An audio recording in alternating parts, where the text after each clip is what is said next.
Reynolds will score easily. Davis goes to third where they hold him. Then Welch issued his second walk of the inning. Now the bases are loaded. John Mizurek up. He walks him.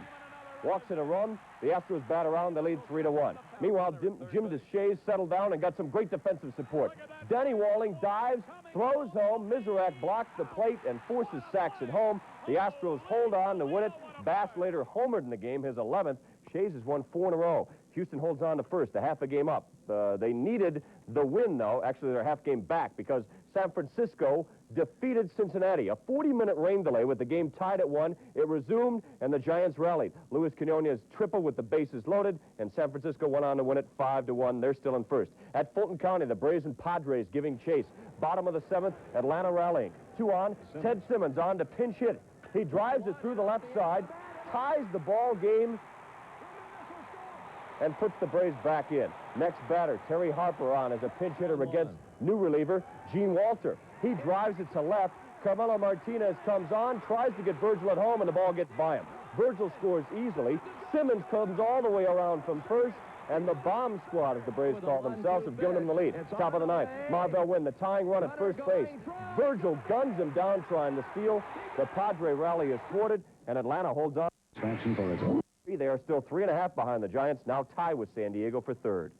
In the East, all the others need telescopes to focus in on the top. The New York Mets figured to contend, but not to coast to the title. Of course, there aren't many who believe the Cubs would totally collapse, but those facts have made their meetings almost moot. The Cubs can only play spoilers, and forget the day-night issue. The Cubs will not be playing any postseason in St. Louis or anywhere else this season. Here we are this afternoon at Wrigley Field. It's tied at 2 in the 9th. The Mets get 3 off Cubs relief ace Lee Smith. 2 right here. Ray Knight's been hot all season. Singles in Gary Carter and Darryl Strawberry. Carter says, nice job, Ray, at second base. There you go. And the Mets come away with a 5-2 win and maintain their 9.5 game lead on Montreal, because the Expos in Pittsburgh, hoping to stay there. Former Met Hubie Brooks has really blossomed in Montreal off the whale Rick Russell. There goes his 14th home run, breaks his own record for home runs for Expos shortstops. That put the Expos up 2-0. Russell can't believe it, but it's a fact. But the Pirates rally in the 7th. Johnny Ray singles home Barry Bonds, making it 3-2 Montreal. Tim Burke was pitching. He's gone. In comes Jeff Reardon. Runners on 2nd and 3rd, and he'll get Tony Pena to fly harmlessly to center field, ending the Expos threat. The Pirates threat. The Expos win it 3-2. Still 9.5 back, as I mentioned, and that for Reardon is his 18th save. And in St. Louis, the Cards get 3 in the 7th to tie it up, and in the 10th, Ron Renicke's sacrifice fly brings home 1, and the Phillies get 2 more, and they win it 7-4. Gary? In the American League, Roger Clemens is coming closer and closer within 1 of the American League record to start a season. But more importantly for the Red Sox, it helped them increase their lead in the East and set the stage Saturday for Dennis Boyd to further oil down the opposition. Clemens looking on, resting until his next start when he'll look to equal Dave McNally's record, and oil can Boyd in the mound and getting some support and some help from the Orioles.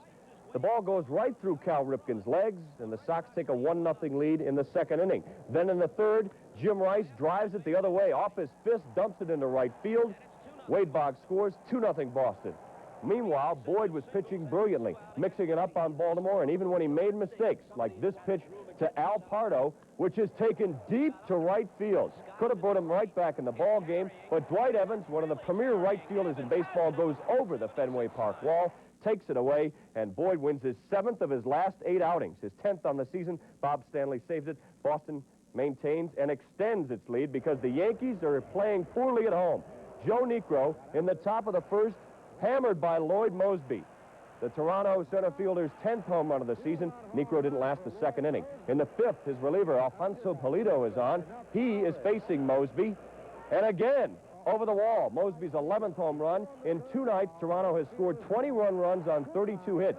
The Yankees have now lost 9 in a row at home. That has never happened in Yankee Stadium. The only time they've ever lost that many, they were playing in 1915 at the Polo Grounds. Woodrow Wilson was the president. Tiger Stadium, Detroit hosting Milwaukee, a couple of hot-hitting clubs, and Randy O'Neal found out better than anyone.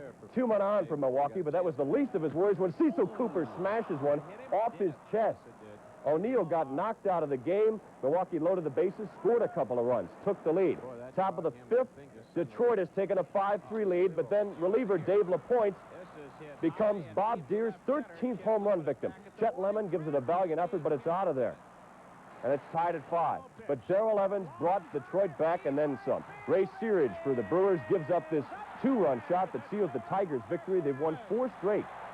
They win it by a final count of 8-5, and they are now over 500 for the first time since May 31st. In the wildly mediocre American League West, the defending world champions still hovering around the 500 level, only 2.5 out as play began tonight.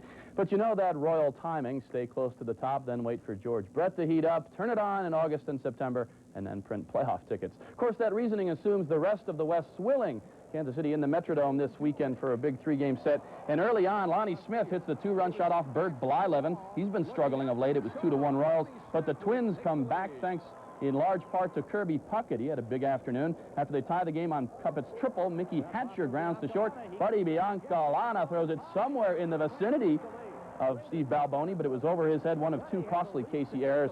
And it became 3-2 Twins, and then Tom Bernansky singles to left. No question about this one. And Hatcher scores. That made it 4-2 in between glitches. Twins win it 7-2. So the Royals could fall 3.5 out if the Angels win. And right now in Anaheim, the West-leading Cowboys hoping to keep first. But the other story here, the matchup of 300 game-winning pitchers, 41-year-old Don Sutton up against 47-year-old Phil Niekro. The first time since 1892 that 300 game winners have opposed each other. Meanwhile, in Seattle, Texas, looking to jump back into first. If the Angels lose, they lead in the 6th. And a final right now, Chicago, 3 better than Oakland.